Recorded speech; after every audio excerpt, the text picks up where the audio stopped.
వైఎస్ఆర్ వారసత్వ పోరు ముదిరింది. Jagananna chief minister అయితేనే చెల్లెలు షర్మిల ఏపీ కాంగ్రెస్ పార్టీకి చీఫ్.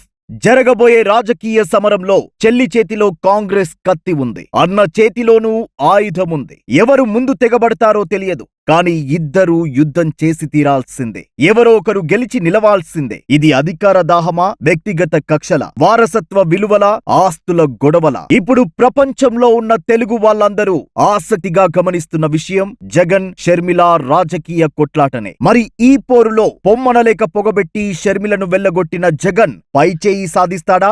వారసత్వంలో వాటా కోసం రోడ్డెక్కిన షర్మిల గెలుస్తుందా? అసలు ఈ అన్నా చెల్లెళ్ల వైరం ఎందుకు, ఎప్పుడు, ఎలా మొదలైందో తెలుసుకోవాలనుందా? అయితే ఈ వీడియోను చివరి వరకు చూడండి.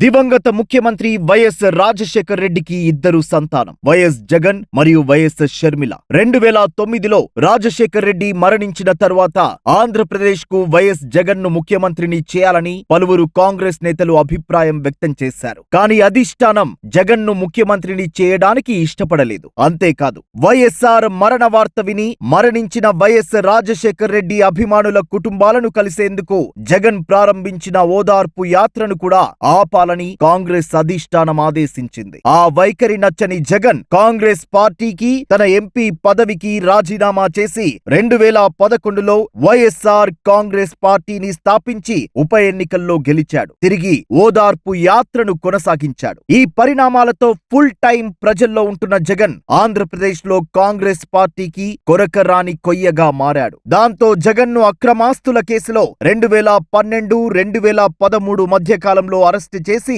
చంచల్గూడ జైలులో పెట్టించారు. ఆ సమయంలో వైఎస్ఆర్ కాంగ్రెస్ పార్టీని నడిపించేందుకు నాయకుడు కరువయ్యాడు. జగన్ వెంట ఉన్న నేతలకు కూడా ఏం చేయాలో, పార్టీని ఎలా ముందుకు నడపాలో తెలియక మౌనంగా ఉండిపోయారు. సరిగ్గా అదే సమయంలో జగన్ సలహాతో వైసీపీ పార్టీ పగ్గాలు చేతబట్టింది వైఎస్ షర్మిల. తన అన్న జగన్ ఓదార్పు యాత్రను తలపించేలా షర్మిల పాదయాత్ర కొనసాగించింది. తన తండ్రి వైఎస్ఆర్ సమాధి ఉన్న ఇడుపులపాయ నుంచి తన పాదయాత్ర ప్రారంభించింది. 14 జిల్లాలను కలుపుతూ నెల్లాళ్ల పాటు పాదయాత్ర కొనసాగించింది. సుమారు 3100 కిలోమీటర్లు పాదయాత్ర చేసింది. నేను జగనన్న వదిలిన బాణాన్ని అంటూ వాగ్బాణాలు సంధిస్తూ ప్రజల్లో వైసీపీ పార్టీ ఉనికి కోల్పోకుండా చేయగలిగింది. మరోవైపు 16 నెలలు జైలు శిక్ష అనుభవించిన అనంతరం 2013లో జగన్ జైలు నుంచి విడుదలయ్యాడు. ఆ మరుసటి సంవత్సరం అంటే 2014 ఎన్నికల్లో వైఎస్ఆర్సీపీకి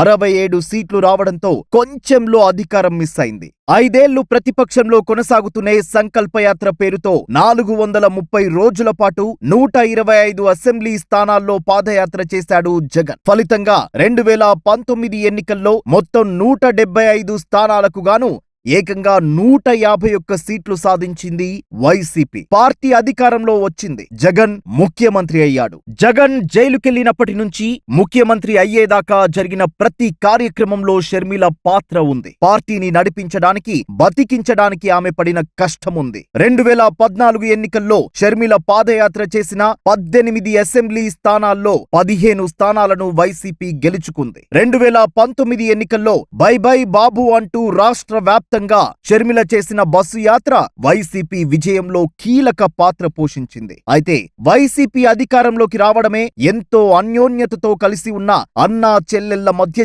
చిచ్చు పెట్టింది. ఇప్పుడు చూస్తున్న అన్నా చెల్లెళ్ల వైరానికి అప్పుడే బీజం పడింది.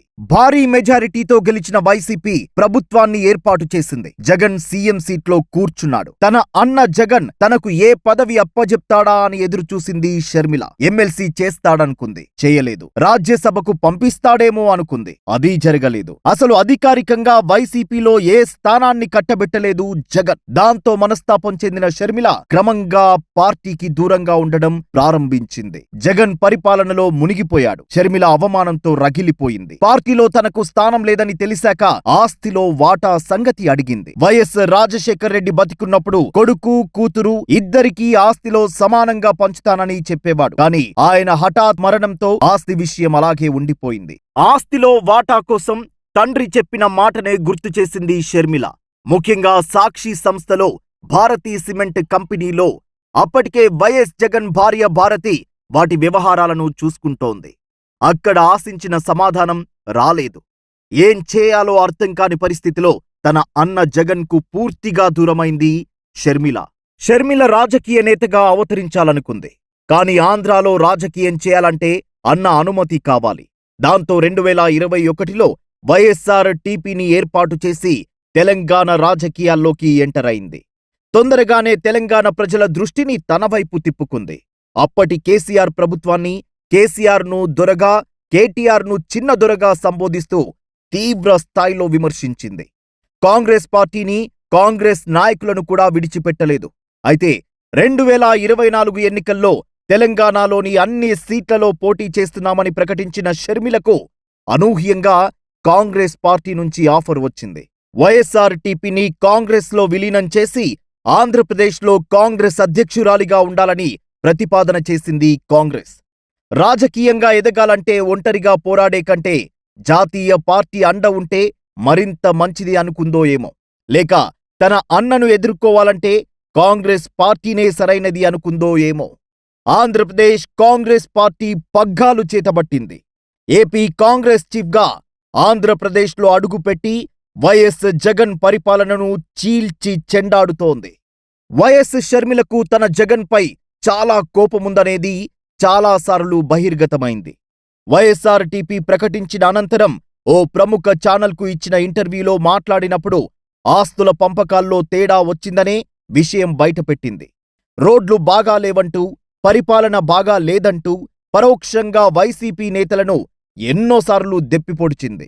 మొన్నటికి మొన్న తన కొడుకు నిశ్చితార్థానికి హాజరైన జగన్ తనతో ఫోటో దిగేందుకు షర్మిలను పిలిచినా పక్కన నిలబడేందుకు ఇష్టపడలేదు.